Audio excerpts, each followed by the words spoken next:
Phillip. So in this video, we're going to talk about why AI slop is the ideal art form for the information age. That may sound counterintuitive because AI slop is terrible art by any traditional metric of art. It is genuinely insufficient. If you wanted, I could talk more about that, but I think there's no real reason to justify that statement. It does not basically require skill to be able to produce. It is not something that one is oneself creating. It is derivative without an element of originality to that derivation. And it is, of course, environmentally destructive on a massive scale. Not that other forms of art have not been environmentally destructive, but typically not on the massive scale that AI is. But these are, to a certain extent, the reason why AI slop is the ideal art form for the information age. Because this is also the age of social media. And one of the things that we know about social media is that it breeds, or at the very least accelerates, a narcissistic focus on the approval of others in, generally speaking, the most superficial and unimportant ways humanly possible. Likes, comments, etc., etc. Now, of course, there are people who make their living on likes, comments, subscriptions, etc., etc. And so for them, there is a value to this. But what we fundamentally have, and this is not a revolutionary insight, this is not new information. What we fundamentally have with social media is an ecosystem that rewards a continuous creation of new content often with that content being most rewarding when it is controversial, or when there is something to critique, when there is something to be upset about, whatever it is.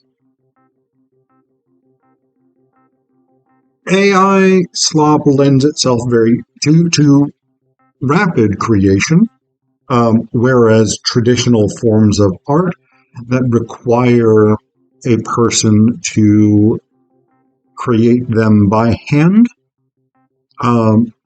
those take more time. If you are doing a painting, if you are drawing, if you are doing a sculpture, if you are writing a poem or a short story or a novel or a play or whatever it is, even traditional forms of digital art, which utilize computer technology to create something aesthetically pleasing with digital tools, required substantial input from the artist. Right? It was the use of tools rather than creating a prompt that then produces to order whatever it is that one wants. And there was a substantial degree of skill involved in this. But all of these things require time, they require effort, they require input from the artist, right? Even if the person is bad at art, and I'm not assessing or sort of making a qualitative judgment about art. I mean, I drew this my newest tattoo, and that's the reason it looks terrible. But I like it the way it is. But I mean, again, people don't have to be good at art, but when you put the time and effort into creating something, you have built it out of yourself, right? And that sounds very abstract, but it really isn't, because what it allows you to do, what the creation of art traditionally has involved, has been self-expression, right? There is something that I envision, something beautiful. Whether or not everyone agrees it's beautiful is irrelevant, but there's something beautiful that I am envisioning, and I struggle against the limitations of my skill, however great my skill might be. I struggle against the limitations of my materials, however privileged I might be in access to the best materials, etc., to bring that aesthetic vision into existence. I begin working on a painting, and I have in my mind a conception of what I want that painting to be, and I utilize my skills, my ability, my materials to try and produce into the world that painting, that artistic vision. Part of this is connected to what Walter Benjamin, the great philosopher, called the aura of a work. Basically, it's individual trajectory of conception, creation, and then the history of a particular physical thing, right? The painting itself undergoes a particular history or whatever it is. So there's that process of creation that makes works of art unique and interesting and distinct. And there is an inherent component, and this is where it starts to get very interesting, I think, when thinking about art and the process of creation of art, again, of any type. We always create with one eye towards an audience. Who is going to read this? Who is going to watch this? Who's going to look at this? Whatever it is.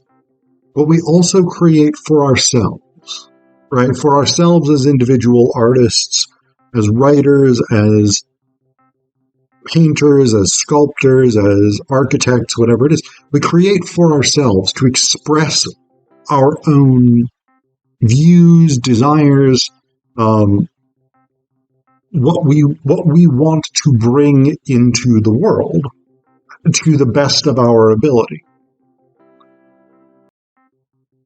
With AI Slop, that has largely disappeared. Now, I 100% accept that there may be people for whom the creation of the right AI image is itself a kind of joyful puzzle, right? You have to construct your prompts in a specific, tailored way in order to get the program to create what you are envisioning. I accept that argument.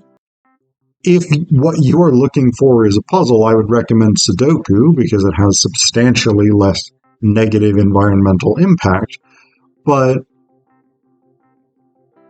what you have with AI Slop is the ability to rapidly create with comparatively little effort by the individual massive amounts of content, right? If I go to an image generator, for instance, and I say, make me a painting in the style of Andy Warhol of a cup noodles, It can do an infinite number of them. And I need not do anything. I have not created it.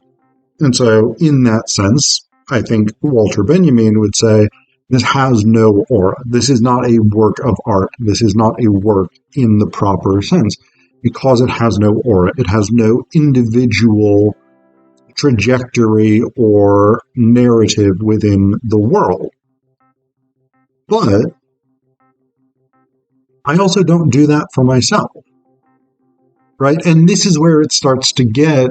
This is where AI slop becomes the art form par excellence of the social media age, the information age, right?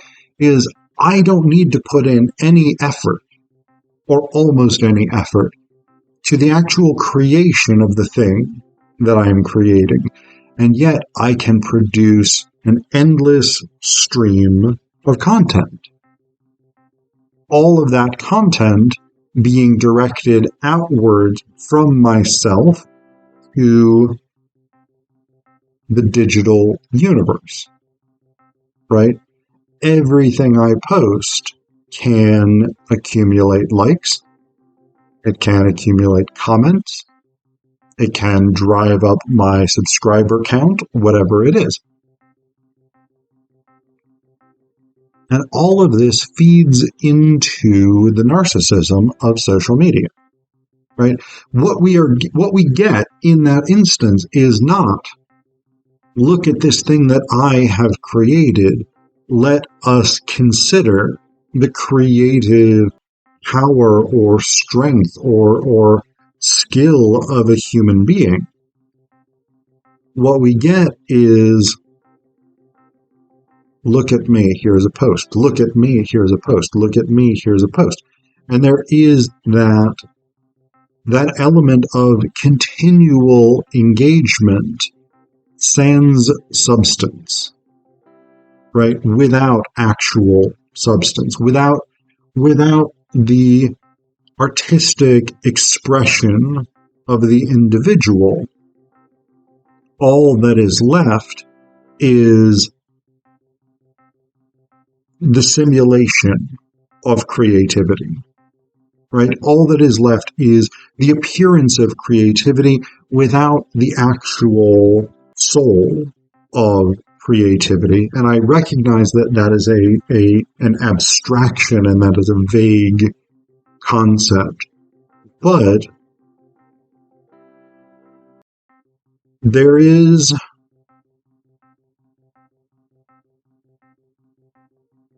traditionally, art has not been seen as just pretty. And to be quite honest, a lot of AI slop is not that pretty, either because it is simply bland, boring, repetitive, or because it famously is just fucked up, right? Wrong numbers of fingers and so on being the sort of iconic way in which AI slop fails to genuinely reflect aesthetic values. And of course, you can create a work of art in which people are depicted with the wrong number of fingers. And that can be done quite purposefully. But through AI, it's simply the incompetence of machines. That a machine that cannot create for itself, that cannot determine for itself whether or not something is aesthetically good or worth doing, right? But it is very, very good at rapidly creating content to be spewed into the internet as a way of effectively asking the digital universe to look at me.